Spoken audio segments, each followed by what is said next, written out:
Aloitamme rallin SM-kauden avanneen Arctic-rallin tapahtumilla. Perinteikäs lumiralli veti tällä kertaa mukaansa 4 Formula 1-kuskia. Rallin voitti viime vuoden tapaan Juha Salo, mutta suurimman huomion keräsi nelikko Räikkönen, Häkkinen, Järvilehto ja Salo. Kimi Räikkösen otteita seurattiin ja kommentoitiin maastossa tiiviisti. Niin teimme mekin yhdessä tunturirallin kolminkertaisen voittajan Juuso Pykälistön kanssa. Juuso, näytti siltä, että Kimillä oli ajolinja kohdallaan. Joo, kyllä itse asiassa. Mulla on kyllä jopa hieman yllätys, että kyllä tietysti odotinkin, että varmaan aika hyvin ajaa, mutta jopa hieman yllätys, että noinkin hyvin ja noin siististi. Että tässä ei ole siinä on ihan semmoinen ajatus tässä ajamisessa, mikä ei ole, on kuitenkin tosi vaikea kisa. Pito muuttuu koko ajan ja ei täällä oikeastaan edes penkkoja vielä, että siinä on ihan ajatus ajamisessa, niin hienoa. Räikkösen lähimpiin haastajiin kuuluivat formulakuskit Jyrki Järvilehto, Mika Häkkinen ja Mika Salo. Voisi sanoa, että Fiatin valkoisen Abarthin huolto veti yleisöä magneetin lailla.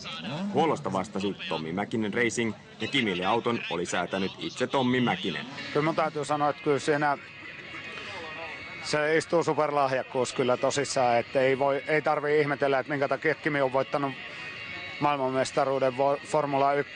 Missä näyttää olevan potentiaalia sillä, että hivenen lisää kokemusta, niin se uskon, että hän saattaisi voittaa jopa maailmanmestaruuden rallissakin. Mäkinen oli satsannut VIP-vieraiden palveluihin huoltoalueella MM-sarjan tyyliin. Näissä puitteissa on haastetta muille. Suoraan Ferrari-ratista Fiatin ralliautoon hypännyt Räikkönen ehti tutustua reittiin ja autoon erittäin vähän. Siinä valossa puhdas ja vauhdikas ajo oli hämmästyttävän hyvä. Rallin voittoon ajoi viime vuoden tapaan Juha Salo. Mitsubisilla ajanut Salo avasi reittiä perjantaina ja nousi sitten lauantaina 3. sijalta vastustamattomasti kärkeen. No eilisen jälkeen näytti aika vaikealta, kun yritti mitä vaan, niin tuntui, ettei tie riitä ja eikä ajatus siellä päinkään, mutta sitten tänään lähti kämä hyvin tulemaan ja saatiin hyvä fiilis päälle, niin sitten se oli oikeastaan yllättävän helpolla, että tänään lähti tulemaan tuossa kuitenkin. Kosti Katajamäki teki rajusti töitä kireästi paukkuneella Mitsullaan. Aherruksesta palkintona oli 2. sija. Jari Ketomaa yritti rikkoa Mitsubishi-rintamaa Subarullaan, mutta avauspäivän johtopaikka vaihtui lopulta 3. sijaan. JJ Lehto osaa taittaa myös ralliautoa. Järvilehto karkasi omille minuuteilleen formulakuskien kisassa.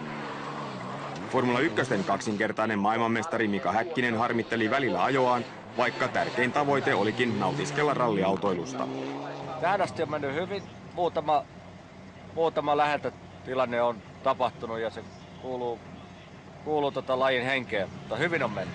Näillä eväillä Häkkinen kiidätti autonsa lopulta 19. Mika Salon matka puolestaan loppui vaihteiston hajoamiseen lauantain pätkillä. Me ollaan tosi yritetty päästä nyt kohti Rovaniemen 2, mutta nyt pitää antaa periksi, että liian hidasta menoa, että pääsee 50 päästä. Räikkönen viihtyi niin hyvin Fiatissaan, että ei malttanut nousta autostaan edes maalilavaa odotellessaan.